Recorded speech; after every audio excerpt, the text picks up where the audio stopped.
Hay una diferencia entre hablar con Dios y que el infierno te escuche. Todos hemos hecho oraciones que se sienten como un susurro en un vendaval.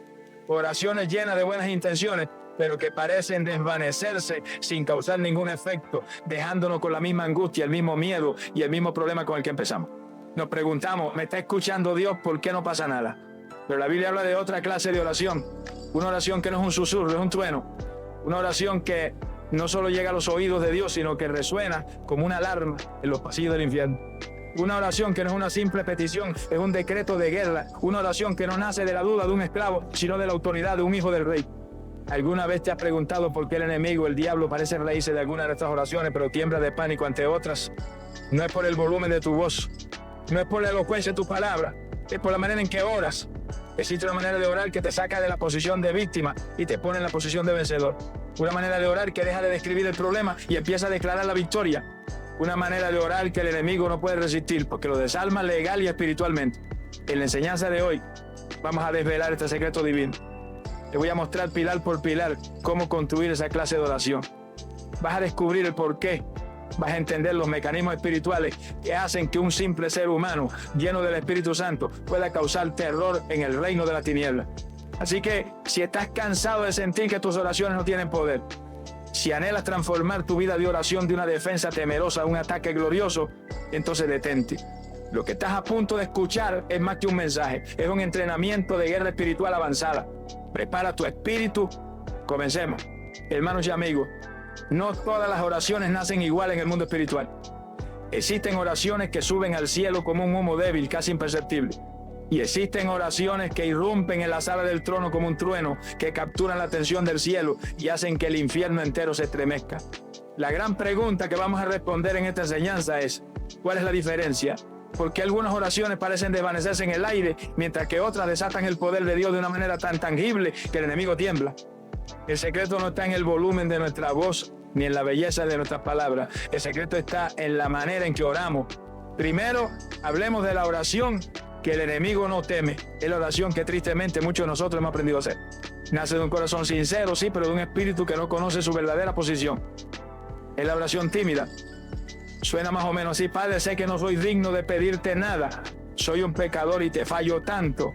Pero si no es mucha molestia, si tú pudieras, si fuera tu voluntad, quizás podrías ayudarme con este problema que tengo. Es una oración que se acerca a Dios pidiendo disculpas por existir, como un mendigo que se acerca a la puerta de un palacio esperando recibir, si tiene suerte, una limosna. Cuando oramos de esa manera, aunque seamos sinceros, estamos de acuerdo con las mentiras del diablo. Le estamos diciendo: tienes razón, soy débil, no merezco nada, no tengo ningún derecho. Y cuando el enemigo escucha una oración así, no tiembla, se ríe. Porque esa oración no representa ninguna amenaza para su reino, es una oración de víctima, no de un vencedor. Nace de la culpa, de la inseguridad y de una imagen de Dios como un rey lejano y enojado al que tenemos que rogarle para que nos preste un poco de atención. Pero hay otra manera de orar, una que lo cambia todo, es la oración de autoridad. No es una oración orgullosa, sino una oración con una confianza santa, suena completamente diferente. Suena así: Padre, vengo ante tu trono de gracia con confianza, lavado por la sangre de tu Hijo Jesús. Vengo no por mis méritos, sino por lo suyo. Tu palabra dice que por su llaga yo soy sano, así que en el nombre de Jesús declaro sanidad sobre mi cuerpo. Tu palabra dice que tú suplirás todas mis necesidades, así que te doy gracias porque la provisión ya viene en camino. ¿Sientes la diferencia? Es una diferencia como la noche y el día. La primera oración se basa en nuestro sentimiento de indignidad. La segunda se basa en los hechos consumados de la cruz de Cristo. La primera se enfoca en nuestra debilidad. La segunda se enfoca en el poder de su palabra. La primera espera a ver si algo pasa. La segunda le da las gracias a Dios por lo que ya sabe que va a pasar. Cuando el enemigo escucha esta segunda clase de oración es cuando empieza a temblar. Porque esa oración no la hace un mendigo, la hace un hijo del rey. El fundamento de esta oración poderosa está en entender nuestra posición espiritual. El enemigo tiembla cuando dejamos de vernos como gusanos en la tierra y empezamos a vernos como Dios nos ve en el cielo. Y la revelación más explosiva sobre nuestra posición la encontramos en la carta a los Efesios, capítulo 2, versículo 6. Escucha bien esta verdad que puede cambiar tu vida de oración para siempre: y juntamente con Él nos resucitó y asimismo nos hizo sentar en los lugares celestiales con Cristo Jesús. Pensemos en lo que esto significa. No dice que un día nos sentaremos, dice que ya nos hizo sentar. En el mundo espiritual, ahora mismo, tú y yo no estamos de pie suplicando a las puertas del cielo. Estamos sentados y no estamos sentados en cualquier lugar. Estamos sentados en lugares celestiales y no estamos sentados solos. Estamos sentados con Cristo Jesús. Estamos compartiendo su trono de victoria. de autoridad y de poder sobre todo principado y potestad. Orar desde esta posición lo cambia todo. Un rey no le ruega a sus enemigos, les da órdenes. Un rey no le pide permiso a la oscuridad para que se vaya, decreta que la luz sea hecha. Cuando oramos, no estamos tratando de subir nuestras peticiones al cielo, estamos orando desde el cielo hacia la tierra. Estamos tomando la victoria que Jesús ya ganó y la estamos imponiendo sobre nuestras circunstancias aquí en la tierra. Esta revelación es la base de la oración que hace temblar al infierno. El enemigo tiembla, no porque te tenga miedo a ti, él tiembla porque le tiene pánico a la autoridad de Cristo en la que tú estás sentado. Tiembla cuando un creyente normal como tú y como yo por fin se da cuenta de quién es, dónde está sentado y el poder que tiene a su disposición. La oración deja de ser una llamada de auxilio y se convierte en una declaración de guerra desde el cuartel general de la victoria. Esta verdad es el fundamento de todo lo que vamos a aprender. Pero quizás te pregunta, ¿y cómo hago eso en la práctica? ¿Cómo paso de saber que estoy sentado con Cristo a orar como alguien que de verdad está sentado con Cristo? Ese es el viaje que hemos comenzado hoy. Y el primer y más importante paso para orar de esta manera es un cambio radical en el punto de partida de cada una de nuestras oraciones. Amigos y hermanos, hemos visto que existen dos tipos de oraciones, pero la diferencia entre ellas no es un truco ni una fórmula secreta. La diferencia entre la oración que es ignorada y la oración que desata terremotos espirituales comienza con una sola palabra, la más importante de todas: identidad. El primer y más grande pilar de la oración poderosa es este: debes aprender a orar desde tu identidad de hijo amado y no desde tu condición de pecador que falla. Pensemos en cómo oramos la mayoría del tiempo. Nos acercamos a Dios enfocado en nosotros mismos, en nuestros errores de ayer, en nuestra debilidad de hoy, en nuestra falta de fe. Nuestra oración nace de nuestra condición. Decimos: Señor, yo sé que te he fallado, sé que no lo merezco, soy tan débil. Y aunque esto suena muy humilde y es sincero, es una falsa humildad. Es una humildad centrada en el yo, no en Cristo. Es una oración que sin querer le da más importancia a nuestro pecado que a la sangre de Jesús que lo limpió. Cuando oras desde tu condición de pecador, estás orando como un huérfano, como un mendigo espiritual. Estás de acuerdo con la acusación del enemigo. El diablo te susurra al oído: no eres digno, fallaste otra vez. ¿De verdad crees que Dios te va a escuchar después de lo que hiciste? Y tu oración, en lugar de refutar esa mentira, la confirma. El enemigo no tiembla ante esa oración, porque es la oración de alguien que no conoce sus derechos, que no ha tomado posesión de su herencia.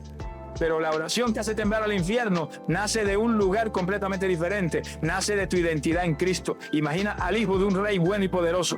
Cuando ese hijo necesita algo, crees que se arrastra por el suelo hasta el trono, llorando, diciendo: oh gran rey, perdona mi atrevimiento, sé que no soy digno de estar aquí. Pero si no es mucha molestia, ¿podrías darme un pedazo de pan? Claro que no. El hijo entra a la sala del trono con confianza, se acerca a su padre, lo abraza y le dice: papá, necesito eso. Su confianza no se basa en lo bien que se ha portado, se basa en una sola cosa: él es el hijo. La sangre del rey corre por sus venas. Esa es la revelación que lo cambia todo. Cuando aceptaste a Jesús, la Biblia dice que fuiste adoptado en la familia de Dios. La sangre de Cristo te limpió de tal manera que Dios ya no te ve como un pecador culpable, te ve como a su propio hijo amado. Dejaste de ser un huérfano espiritual para convertirte en un príncipe, en una princesa del reino de los cielos. Y esa nueva identidad te da un nivel de acceso y de autoridad en la oración que es absolutamente extraordinario. La palabra de Dios nos da nuestro nuevo documento de identidad espiritual. En la carta a los Gálatas capítulo 4, versículo 7 nos dice: así que ya no eres esclavo sino hijo, y si hijo también heredero de Dios por medio de Cristo. Meditemos en esta verdad explosiva. Ya no eres esclavo. Un esclavo trabaja por miedo y no tiene derecho. Así orábamos antes. Pero ahora eres hijo. Un hijo se relaciona por amor y tiene todos los derechos de la casa. Y la revelación más grande es la que sigue: y si hijo también heredero. ¿Qué es un heredero? Un heredero es alguien que tiene derecho legal a las riquezas de su padre.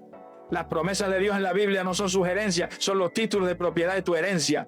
La sanidad, la paz, la provisión, la libertad. Para todo eso forma parte de la herencia que Cristo compró para ti en la cruz. Por lo tanto, cuando oras, ya no estás pidiendo una limosna, estás reclamando con humildad, pero con firmeza, lo que ya es tuyo por derecho de herencia. Es por esto que el enemigo tiembla. Él sabe que no tiene poder sobre un esclavo asustado que vive en la culpa, pero queda completamente desarmado y aterrorizado ante un hijo de Dios que se levanta, abre el libro de las promesas, que es el testamento de su padre, y dice con confianza: Padre, vengo a reclamar mi herencia. No por mis obras, sino por la sangre de Jesús y por tu fidelidad. Vengo a tomar posesión de la paz, de la sanidad y de la victoria que tú ya me diste. Así que a partir de hoy te animo a que cambies el punto de partida de tu oración. Antes de empezar a pedir, tómate un momento para recordar quién eres. Di en voz alta: yo no soy un pecador rogando por misericordia. Yo soy un hijo amado sentado en lugares celestiales con Cristo y me acerco con confianza al trono de la gracia. Orar desde tu identidad es el primer pilar. Es la llave que mete la ignición. Es el fundamento sobre el cual construiremos las otras armas de la oración poderosa. Pero esta identidad poderosa necesita un lenguaje para poder expresarse en el mundo espiritual. Necesita un vocabulario que el cielo siempre honra y que el infierno siempre teme. Y ese lenguaje no es el de nuestros deseos ni el de nuestras quejas. Es un lenguaje mucho más antiguo, mucho más poderoso e infalible que descubriremos en el siguiente paso. Amigos, qué revelación tan poderosa es entender que nos acercamos a Dios no como mendigos, sino como hijos amados con derechos de herencia. Esta verdad cambia nuestra postura y nos llena de una confianza santa.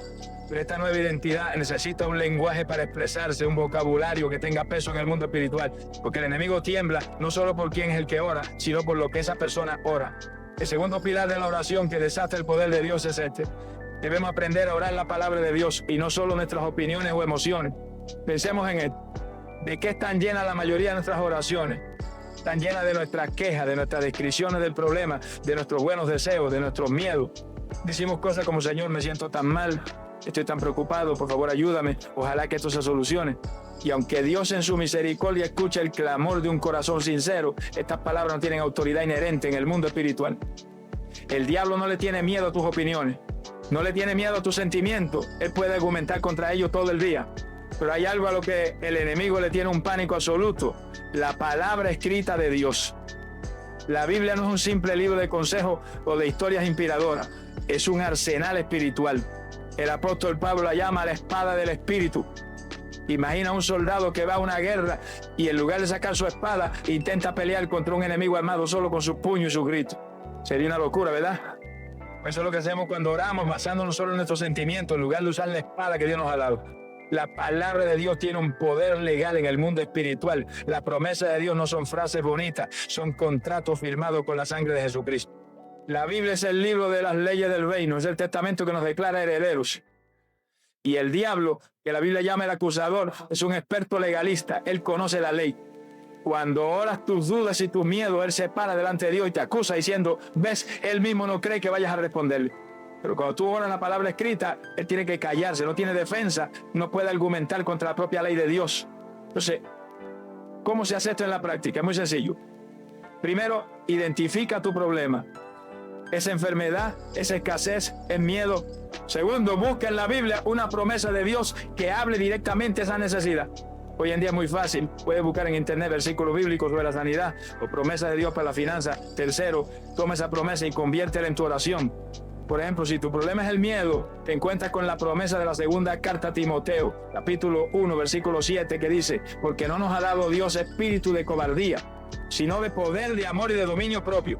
Con esa espada en la mano, tu oración cambia. Ya no dice: Señor, tengo tanto miedo. Ahora declaras con autoridad: Padre, vengo a ti basándome en tu palabra. Gracias porque tú declaras que no me has dado un espíritu de cobardía, sino uno de poder, amor y dominio propio. Por lo tanto, en el nombre de Jesús, yo rechazo este espíritu de temor. No lo acepto. No es mío.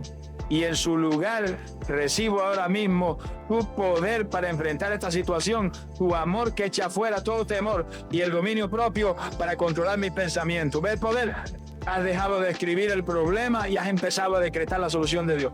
Dios mismo nos da la garantía absoluta de que su palabra nunca falla. En el libro de Isaías, capítulo 55, versículo 11, Dios hace esta promesa increíble sobre su propia palabra. Así será mi palabra que sale de mi boca, no volverá a mí vacía, sino que hará lo que yo quiero y será prosperada en aquello para que le envíe. ¡Qué garantía tan poderosa! La palabra de Dios es como un misil teledirigido. Una vez que es disparado, una vez que la oramos con fe, no puede volver a su base hasta que no haya golpeado su objetivo y cumplido la misión para la que fue enviada. Nunca falla. Por esta razón es que el enemigo tiembla, porque cuando un hijo de Dios deja de llorar por su situación y se para firme a declarar, pero la palabra de Dios dice, el infierno entero entra en pánico, porque saben que están enfrentando un arma que no pueden vencer. Le recuerda al diablo su derrota en el desierto cuando intentó tentar a Jesús. ¿Cómo lo venció Jesús? No con argumentos ni con poder milagroso. Lo venció 3 veces con la misma frase: escrito está. Le disparó 3 misiles de la palabra de Dios y el diablo tuvo que huir. Así que el segundo pilar es este. La oración que hace temblar al enemigo es la que está llena de escrito está. Es la oración que le recuerda a Dios su propia promesa y le recuerda al diablo su propia derrota. Es la que usa el lenguaje oficial del cielo. Te animo a que te enamores de la Biblia, a que la leas no como una obligación, sino como quien busca un arsenal para su batalla. Cada promesa que subrayas es una nueva espada que añades a tu armería. Ya tenemos los dos primeros pilares. Oramos desde nuestra identidad de hijos y usamos el lenguaje de la palabra de Dios. Pero para que esta oración sea activada, para que el motor arranque, necesitamos una llave. Y esa llave lleva el nombre que es sobre todo nombre, el nombre que hace que toda rodilla en el cielo, en la tierra y debajo de la tierra se doble. Hermanos y amigos en la fe, qué poderoso es entender que podemos orar la palabra de Dios y que esa palabra nunca vuelve vacía. Ahora tenemos nuestra posición correcta como hijos y el lenguaje correcto del reino. Pero para que esa oración sea activada, para que tenga una autoridad legal en el mundo espiritual, necesitamos un tercer pilar. Es la llave que le da a nuestra oración el poder para ejecutarse. Y esa llave es el nombre de nuestro Señor Jesucristo. El enemigo tiembla cuando oramos con la autoridad que hay en ese nombre. Por mucho tiempo, muchos de nosotros hemos usado la frase en el nombre de Jesús casi como una muletilla, como una frase para terminar nuestras oraciones. La decimos por costumbre, sin entender el poder explosivo que estamos declarando. Pensamos que es como decir amén o cambio y fuera. Pero hoy, el Espíritu Santo quiere revelarnos que el nombre de Jesús no es una simple frase para terminar una oración. Es la razón por la cual esa oración tiene algún poder desde el principio. Para entenderlo, usemos una imagen muy sencilla. Imagina que el hombre más rico y poderoso del mundo te llama a su oficina. Te aprecia mucho y confía en ti. Y te entrega un documento legal firmado ante un notario que se llama un poder notarial.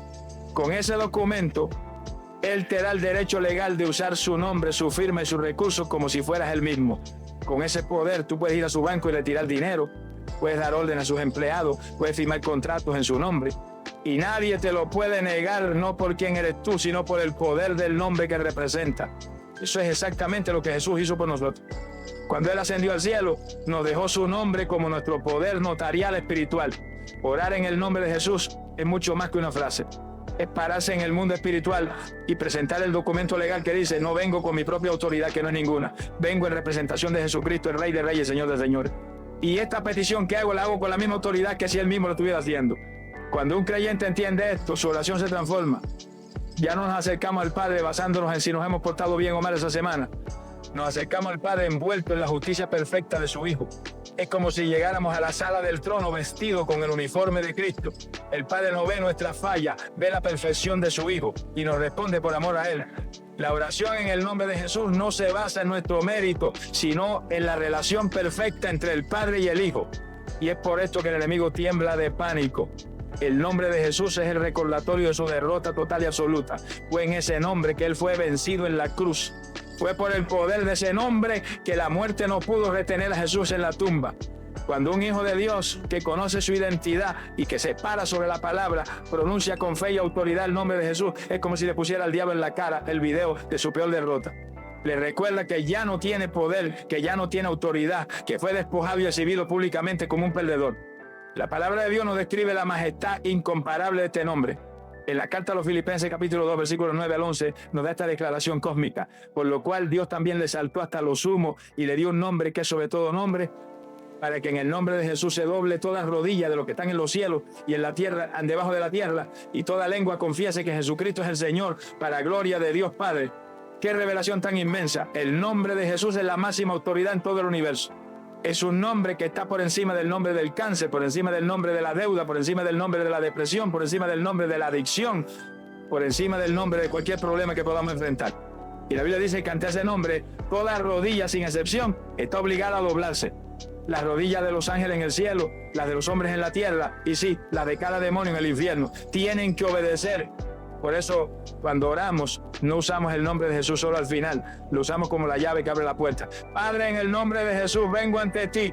Lo usamos como el arma que ejecuta la orden. En el nombre de Jesús le hablo a esta enfermedad y le ordeno que se seque y se vaya. En el nombre de Jesús le hablo a mi finanza y declaro que el espíritu de escasez no tiene autoridad sobre mi casa. Dejamos de pedirle a Dios que Él haga algo y empezamos a usar la autoridad que ya nos dio para ordenarle al problema que se someta a la victoria de Cristo.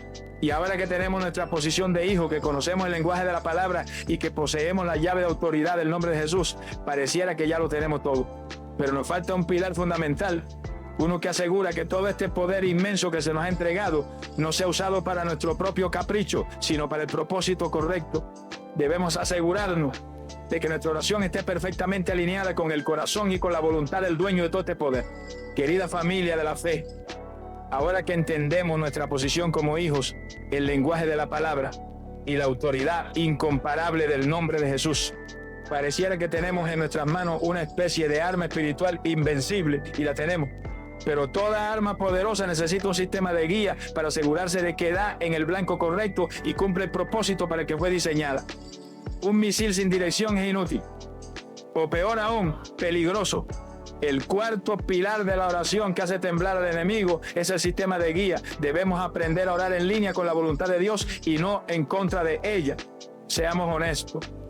Muchas veces en nuestra humanidad nos acercamos a la oración como si Dios fuera un genio de la lámpara mágica. Llegamos con nuestra lista de deseos, con nuestras peticiones que casi siempre giran en torno a nuestra propia comodidad, a nuestros propios planes y a nuestra propia idea de lo que es mejor. Le decimos a Dios qué hacer, cómo hacerlo y si es posible cuando queremos que lo haga. Y aunque Él es un Padre paciente que escucha hasta nuestras oraciones más egoístas, este tipo de oración rara vez desata su poder máximo. El enemigo no tiembla ante una oración caprichosa porque sabe que esa oración no tiene respaldo total del cielo. Pero cuando un hijo de Dios deja de lado sus propios deseos y alinea su corazón con el propósito de su Padre, su oración se convierte en una fuerza imparable. Porque cuando tú oras pidiendo algo que Dios ya quiere hacer, no estás tratando de convencerlo, estás colaborando con Él. Te estás convirtiendo en el canal en la tierra a través del cual el Rey del Cielo puede ejecutar su plan. Imagínalo de esta manera. Si el presidente de un país ya ha decidido construir un hospital en una ciudad y tú como ciudadano empiezas a solicitar y a pedir por ese mismo hospital, ¿crees que tu petición será difícil? No. Toda la fuerza del gobierno se pondrán detrás de tu petición porque tú estás pidiendo algo que el que tiene el poder ya ha decidido hacer. De la misma manera, cuando tu oración se alinea con la voluntad de Dios, todo el poder, todos los recursos y todos los ángeles del cielo se ponen en movimiento para respaldar tu clamor. El ejemplo más poderoso y humilde de esto lo vemos en nuestro Señor Jesús en la noche más oscura de su vida, en el jardín de Getsemaní. Él, en su humanidad, tenía un deseo: Padre, si es posible, pasa de mí esta copa. Pero inmediatamente sometió su deseo a un propósito mayor, siendo la oración más poderosa del universo: pero no se haga mi voluntad sino la tuya. En ese momento de su misión, el cielo entero se puso a su disposición para darle la fuerza de cumplir la voluntad del Padre. La oración que se rinde a la voluntad de Dios es la que obtiene el mayor poder de Dios. La palabra de Dios nos da una promesa increíble que es la garantía de que nuestras oraciones serán respondidas.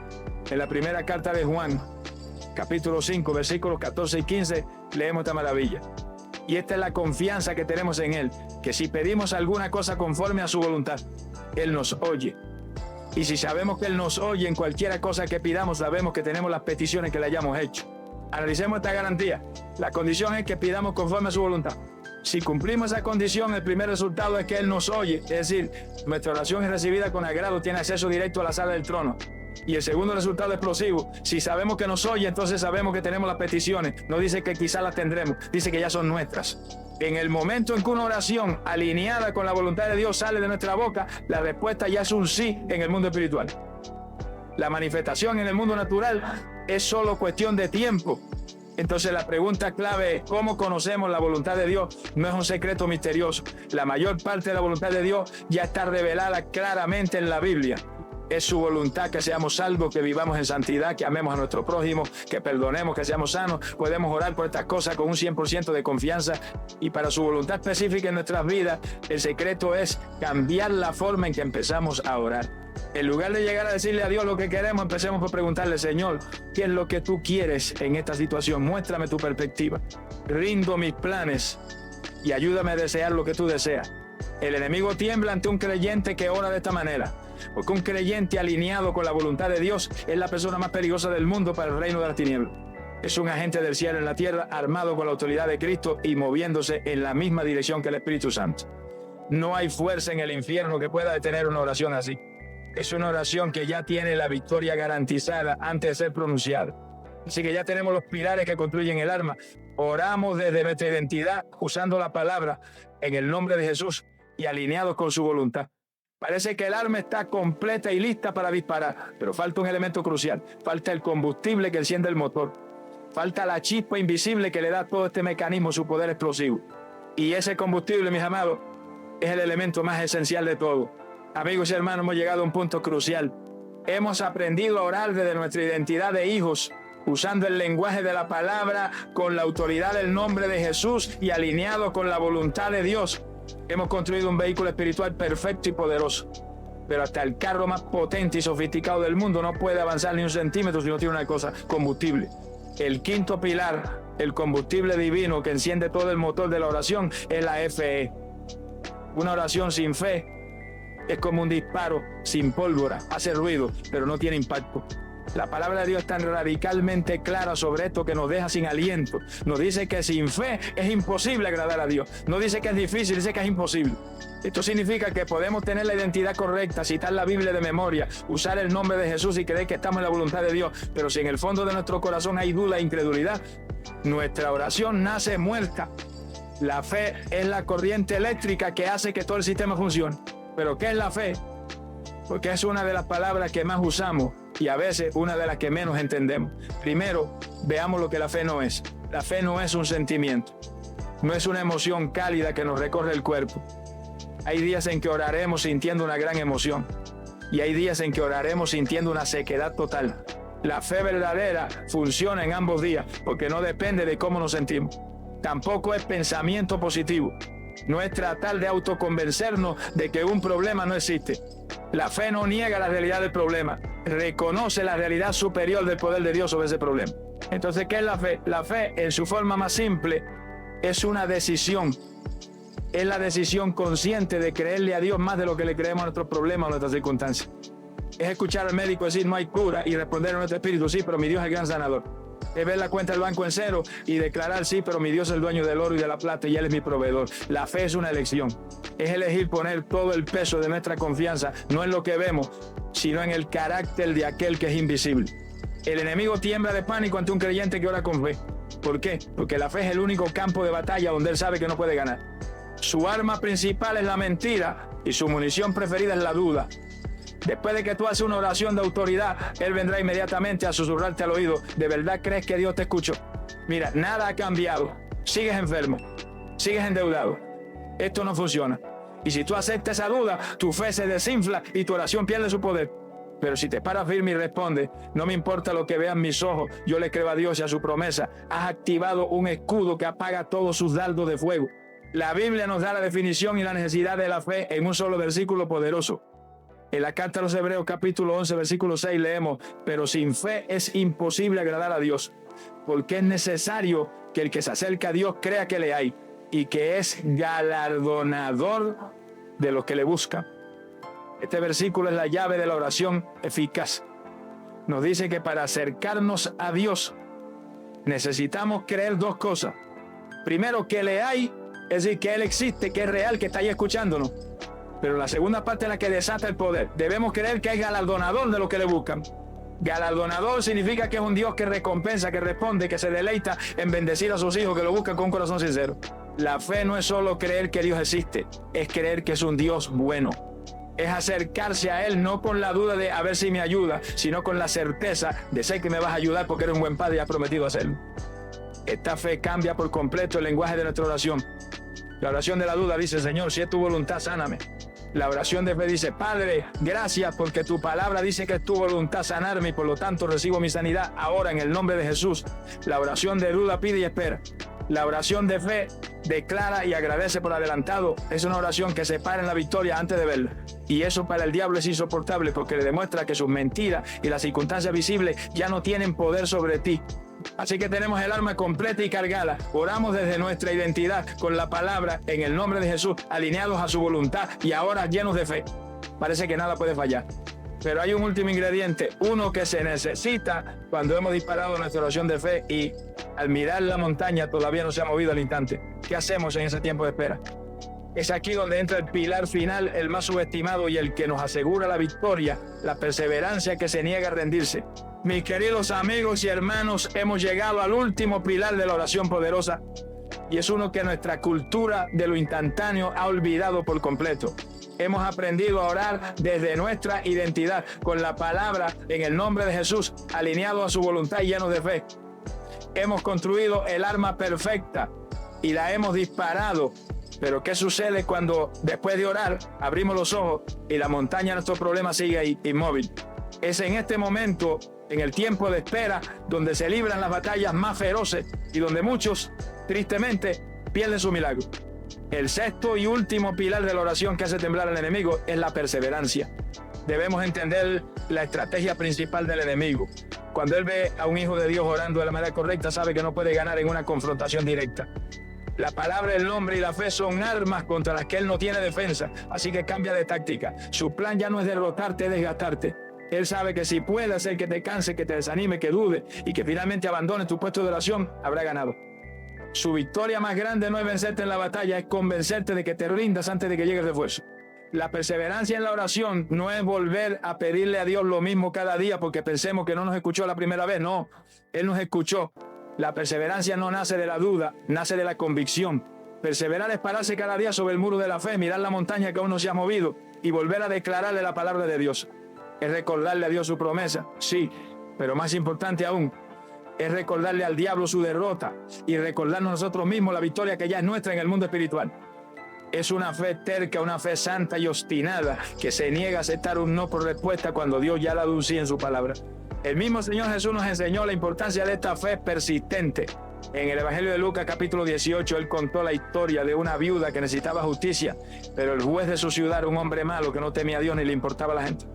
La viuda iba a verlo una y otra vez, día tras día, pidiendo lo mismo: hazme justicia. El juez la ignoraba, pero ella no se rindió. Siguió yendo, siguió insistiendo, siguió golpeando su puerta, hasta que el juez, cansado, dijo: aunque no le temo a Dios ni me importa a nadie, le haré justicia a esta viuda para que deje de molestarme. Y entonces Jesús nos da la revelación. Él nos dice: si un juez injusto responde por la persistencia, ¿cuánto más vuestro Padre Celestial, que es un juez justo y bueno, no les hará justicia a sus hijos que claman a Él día y noche? Jesús nos está diciendo que nuestra perseverancia no molesta a Dios, lo honra. Le demuestra que confiamos tanto en su bondad y en su justicia, que estamos dispuestos a seguir golpeando la puerta del cielo, no con duda, sino con la confianza de un hijo que sabe que su Padre bueno está dentro y que en cualquier momento va a abrir. La palabra de Dios nos anima a no rendirnos en este proceso. En la carta a los Gálatas, capítulo 6, versículo 9, el apóstol Pablo nos da esta promesa: no nos cansemos pues de hacer bien, porque a su tiempo segaremos y no desmayamos. Qué promesa tan llena de esperanza. Pablo reconoce que el proceso de hacer bien, que incluye orar, creer y esperar, no puede cansar, pero nos anima a seguir porque la cosecha es segura y nos da dos condiciones: la cosecha llegará a su tiempo, es decir, en el tiempo perfecto de Dios, no en el nuestro, y la segaremos sí, y solo si no desmayamos, es decir, si no nos rendimos. El enemigo tiembla ante un creyente perseverante. Le aterroriza a la persona que después de una semana, un mes o un año sin ver respuesta, se levanta una mañana más, abre su Biblia, encuentra la promesa y vuelve a orar con la misma fuerza que el primer día. Esa fe terca es la que desgasta al diablo. Esa persistencia le anuncia que su estrategia de desgaste ha fallado. Le demuestra que tu fe no está basada en las circunstancias visibles, sino en la fidelidad invisible de tu Dios.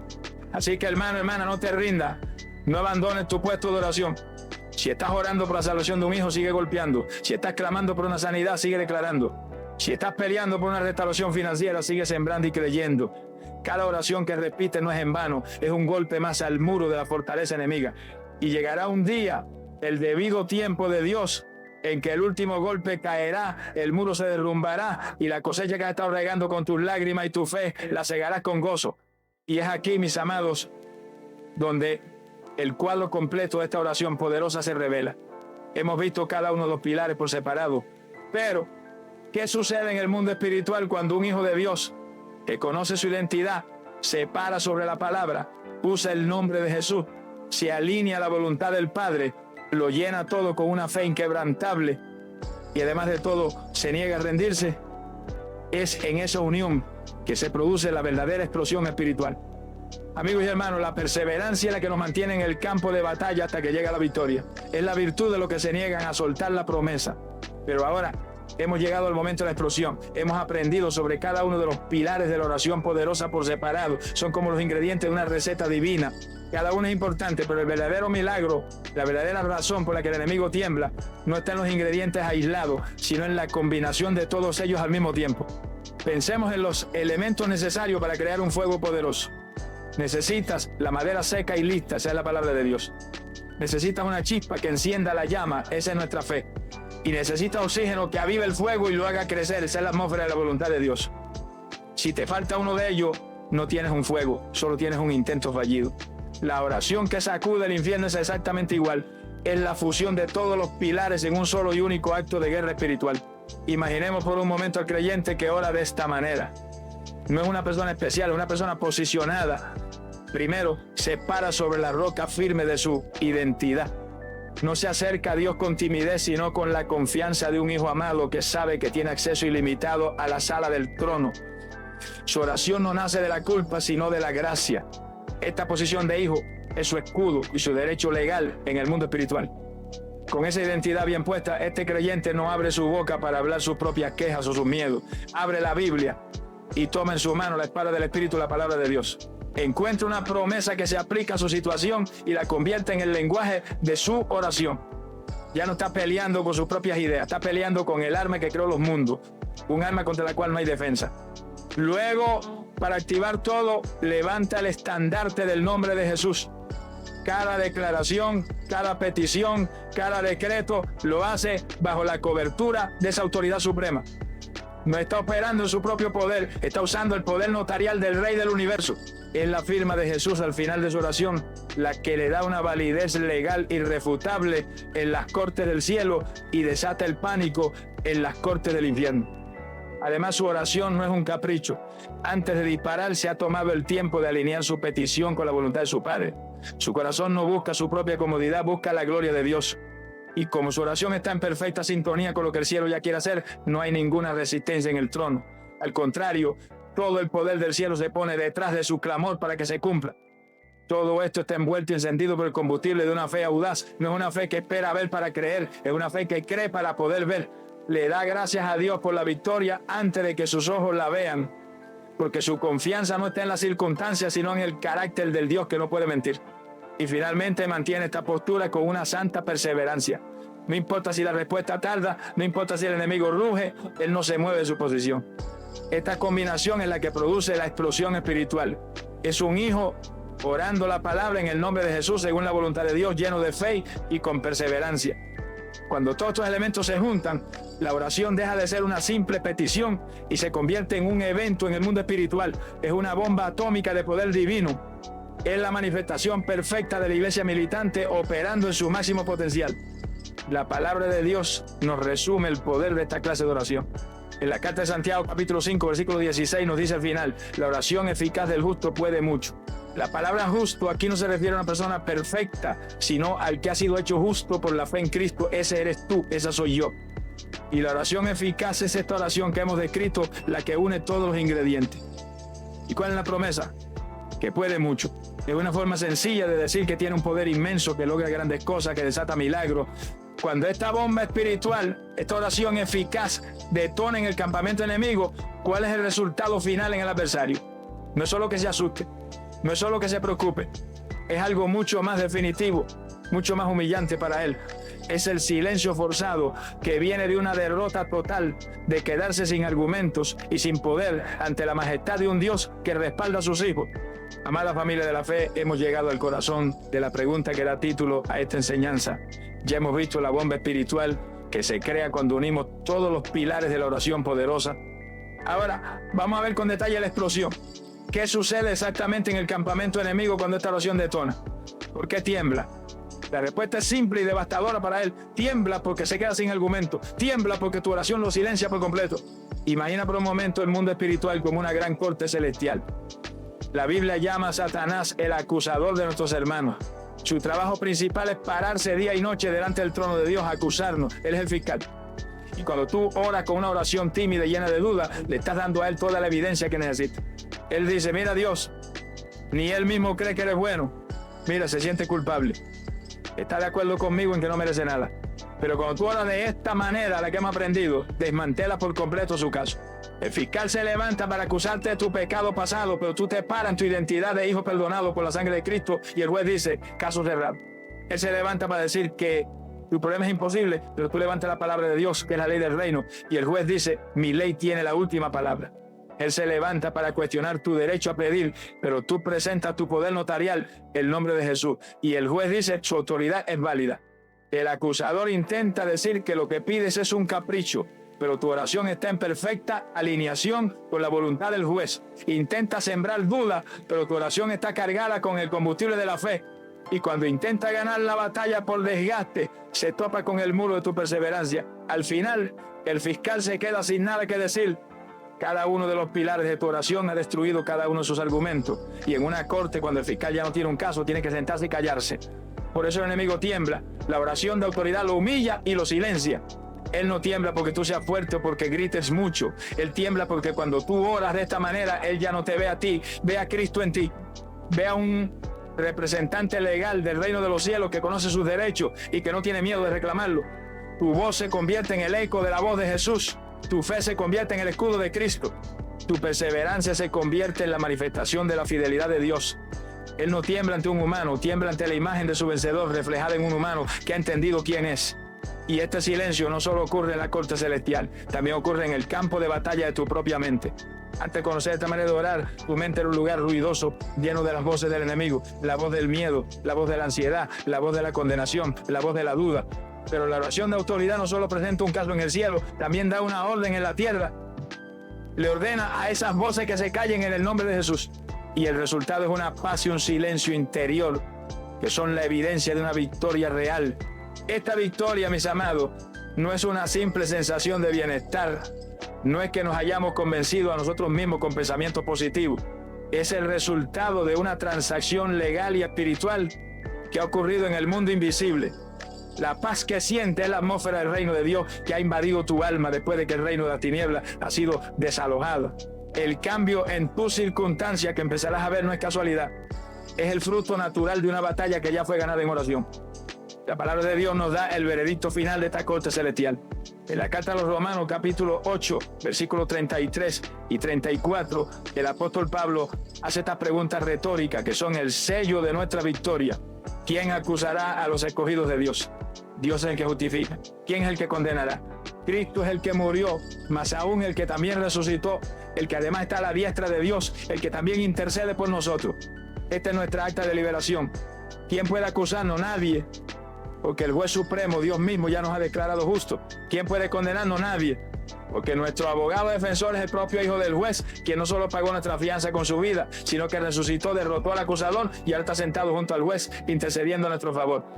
El caso está cerrado para siempre. La oración de autoridad es simplemente pararse en esta verdad y notificarle al enemigo el veredicto que ya fue dictado en su contra hace 2000 años en la cruz. Esta es, pues, la manera de orar que hace temblar al enemigo.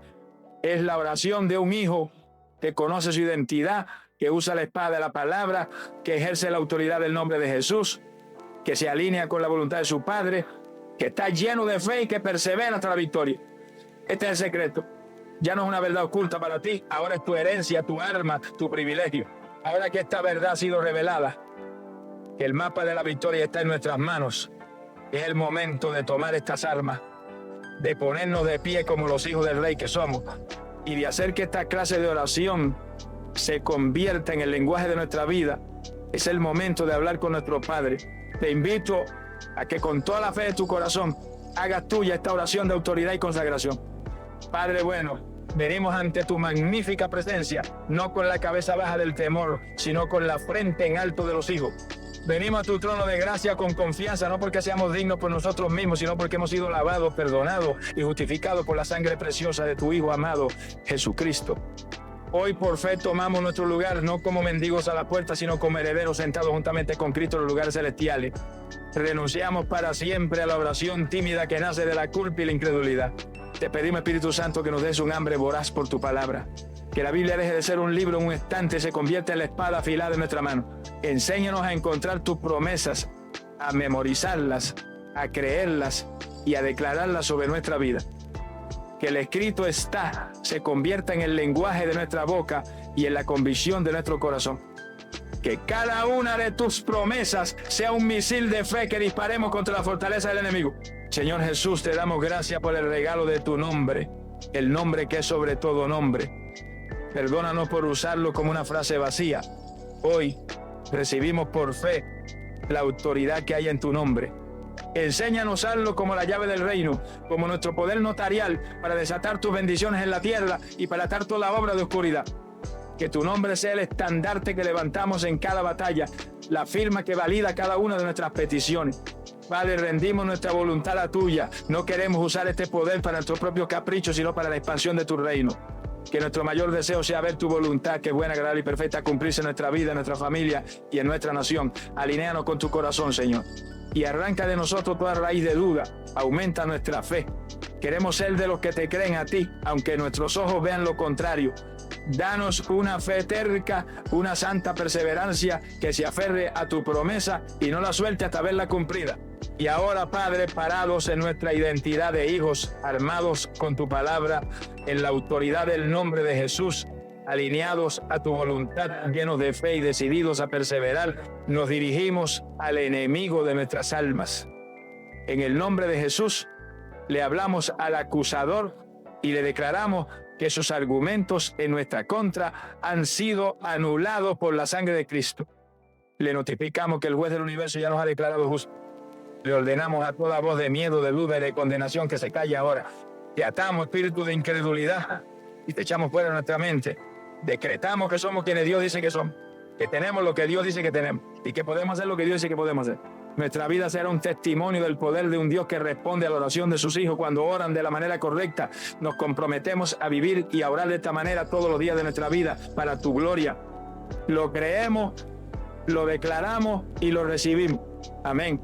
Amado guerrero de oración, hijo del Rey Altísimo, el secreto ha sido revelado. Las armas de la milicia celestial han sido puestas en tus manos.